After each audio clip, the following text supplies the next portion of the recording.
आउज़ुबिल्लाहिमिनश्शैतानिर्रजीम बिस्मिल्लाहिर्रहमानिर्रहीम। देसी food with Saida में आप सबको खुशामदीद कहती हूँ। और आज हम बनाने जा रहे हैं बकरे का मगज़, जिसको ब्रेन भी कहा जाता है, गोट ब्रेन। और जब ये मेरे घर में ब्रेन आता है ना, तो मैं इसको पानी गर्म करके उसमें ब्रेन रख देती हूँ और उसमें जो शरेआने नुमाया होती है ना, उसको मैं निकाल देती हूँ।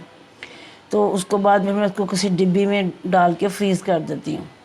तो आज मैंने 2 घंटे हो गए बाहर निकाला हुआ है। तो ये देखें, इसकी ये शक्ल है इस टाइम। एक अदद प्याज है, वरना ये प्याली का अंदाज़ा कर लें।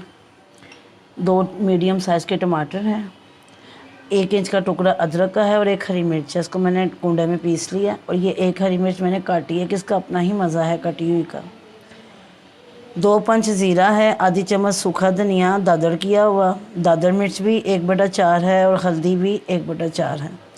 नमक मैंने ज़रा कम रखा है, ज़रूरत पड़ने पे मैं और ऐड कर लूँगी। सुरख मिर्च जो है वो 1/4 है, क्योंकि क्रश मिर्च भी है सुरख मिर्च भी है, इसलिए मैंने दोनों आधी आधी कर ली हैं। अब मैंने आगाज़ कर पैन में मैंने 2 चम्मच घी डाला है। घी गर्म होने को है। मैंने आग जला दी थी कि इस टाइम मुझे ज़रा जल्दी है, तो मैंने कहा मैं आपके साथ जल्दी शेयर कर लूँ।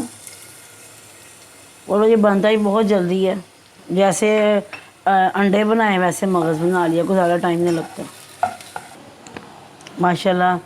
बस जितना मुझे चाहिए था, प्याज की रंगत उतनी हो चुकी है।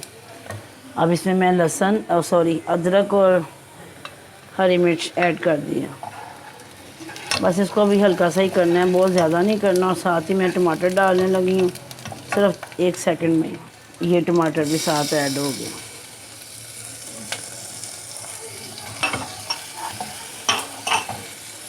ये टमाटर डालने के बाद ये सारे स्पाइसेस चले जाते हैं इसमें, ताकि टमाटर भी नरम पड़े और ये भुनाई भी हो जाए इनकी। मैंने इसमें 1 सिप पानी डाला है। अब मैं इसके ऊपर ढक्कन देने लगी हूँ। ज़रा टमाटर नरम पड़ते हैं तो मैं आपको बताती हूँ। अब ये देखें, टमाटर काफ़ी नरम पड़ चुके हैं और घी और सॉस रह गई है। अब मैं ये मगज़ डालने लगी हूँ। ये देखें, आराम से इसको डाल देना, एकदम से नहीं हिलाना, ज़रा इसको हर तरफ से सेक लगने दें, फिर इसको हिलाते। इसके ऊपर मैं ढक्कन रखने लगी हूँ। 2 मिनट बाद हम दिखाते हैं आपको। 2 मिनट होने को हैं, तो ये स्टीम की वजह से एकदम आपको अच्छा नज़र नहीं आ रहा, देखें। इसलिए ज़रा कि ये कि ज़रा थोड़ा ना इसका फूटी बन जाए, बिल्कुल ना टूट जाए, इसलिए एकदम से नहीं मैंने चमचा मारा। ये देखिए माशाल्लाह मगज़ बहुत प्यारा हो चुका है। अब सिर्फ मैंने इसको, ये देखें, जो हल्की हल्की नमी है ना मगज़ की ही छोड़ी है। मैं इसको 2 मिनट का दम देने लगी हूँ और फिर मैं आपको ना डिश आउट करके दिखाती हूँ।